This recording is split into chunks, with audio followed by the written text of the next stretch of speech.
Welcome back. Now, even as Places of Worship Act continue to make headlines due to ongoing Gyanvapi and Shahi Idgah mosque disputes, the act itself has been challenged before the Supreme Court, wherein today the union government is expected to file the response to the petitions challenging the validity of the 1991 law. Well, the Apex Court had first issued notices to relevant parties, including the centre, and in March last year this happened, wherein since then Modi government has sought 5 extensions to file a comprehensive affidavit in the case. तो अगर बात करें तो अक्टूबर में पिछले साल पहली बार अगर हम सेंटर की तरफ से देखा जाए, जो सॉलिसिटर जनरल है तुषार मेहता, उन्होंने बताया कि जहां तक प्लेसेस ऑफ वर्शिप एक्ट की बात करें और जो ओपिनियन है उनका, वो सीधे तौर पे जो अयोध्या का इशू है, वर्डिक्ट है, उसने कवर नहीं किया सकता जहां तक pertaining of the 1991 law,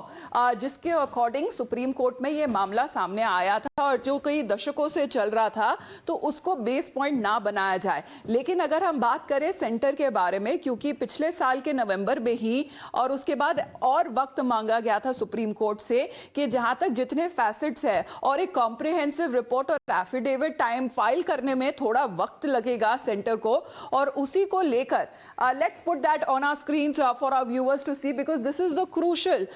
worship act that we are looking at, which has been challenged, and there is a batch of petition challenging this very act that has been taken up in the court. What is being said, at least 6 petitions today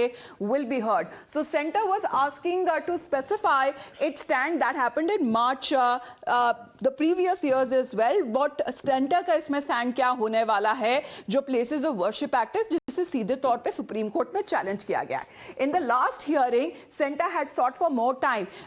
ऐसा देखा गया है कि centre ने कहा है कि उनको थोड़ा और वक्त चाहिए। उन्होंने कहा है कि सीधे तौर पे एक कॉम्प्रिहेंसिव डिटेल्ड रिपोर्ट, एक एफिडेविट सबमिट करने के लिए सुप्रीम कोर्ट से उन्होंने थोड़ा और वक्त मांगा था। Earlier the SG had expressed that his opinion on the case, और सीधे तौर पे जो सरकार का ओपिनियन बड़े तौर पे माना जा रहा है,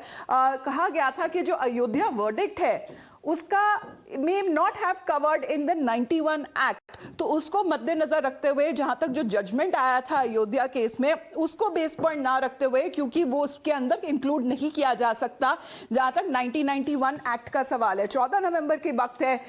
last year when the solicitor general had said that a comprehensive affidavit needs to be filed and they have been seeking for more time on the same, where a batch of petitions already that have been now taken up in the Supreme Court. Let's tell you what exactly has been challenged. Section 2, where places of worship means that any place of religion, worship or any religious denomination that has covered in the Section 2 of the Places of Worship Act. Section 3 says that no person shall convert any places of worship or any religious denomination. इसी को लेकर आज challenge किया गया supreme court में। So these are the sections that also include number 4, which says that religious